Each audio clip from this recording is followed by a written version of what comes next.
There was a time when stocks were still printed on real paper, and value wasn't a trendy investment style. It was just simple, good old common sense.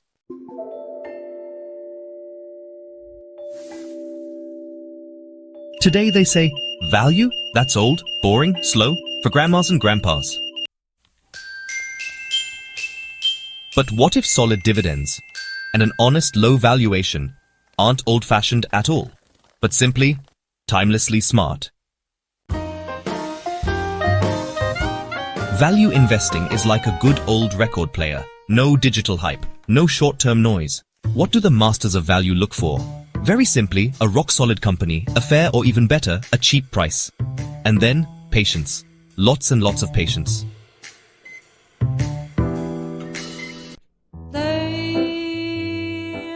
Some chase short-lived rockets, others collect timeless classics, and let them work for them. Be different. Be a smart learner, then subscribe to Learn for Finance, and invest like a perfectly maintained classic car that outlives all the short-term hype.